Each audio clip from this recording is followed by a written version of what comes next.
শুভ সকাল বন্ধুরা।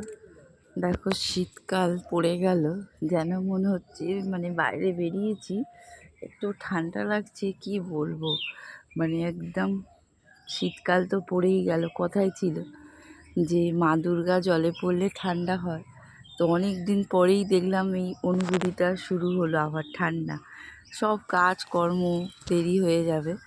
আর এই যে সূর্যি মামা উকি দিচ্ছে, আর গাছগুলো দেখো, আমার মেয়ে সব গাছগুলো একটা একটা করে সব ছাদে নিয়ে আসছে।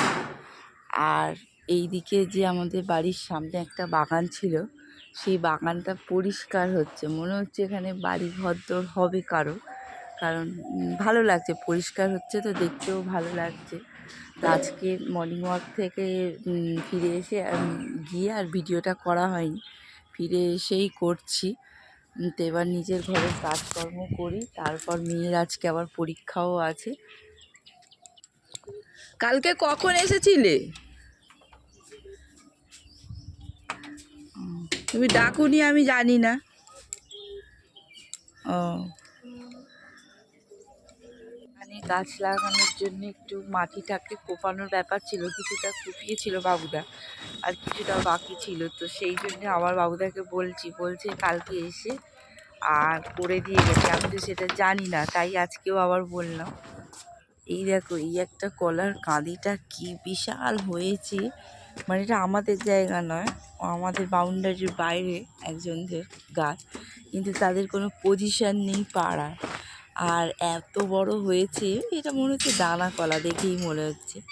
তো বিশাল বড়। আর হনুমানও কি করছে যে খেতে পারছে না, কারণ ওর বসার জায়গাটাও নেই।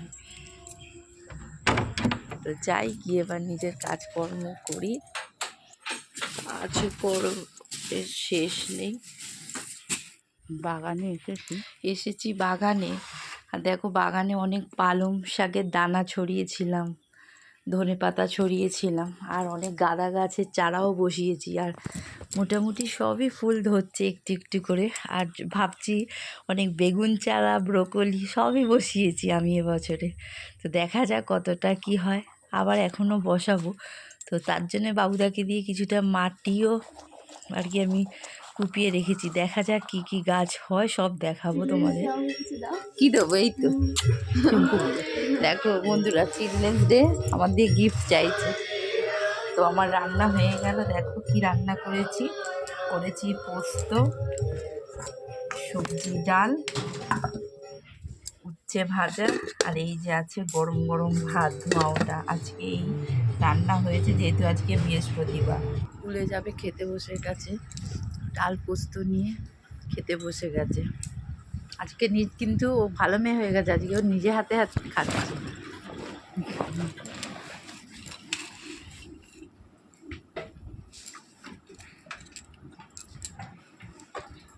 আর এদিকে আমি টিফিন নিয়ে বসে পড়েছি, চা লুচি খাবো, খেয়ে গঙ্গা জল আনতে বেরাবো। রাস পূর্ণিমার পুজো, তো তার জন্য একটু গঙ্গা জল আনতে যাব। তো সেই জন্যে, কারণ ওর সময় হবে না, ও এখন অফিস বেরিয়েছে আর ফিরবে রাত্রে, আর কাল সকালবেলাতেই পুজো। তো ওই জন্যেই যাচ্ছি, একটু গঙ্গা জল আনবো। আর মেয়েও বেরিয়ে গেল, আমারও টিফিন খাওয়া হয়ে গেছে।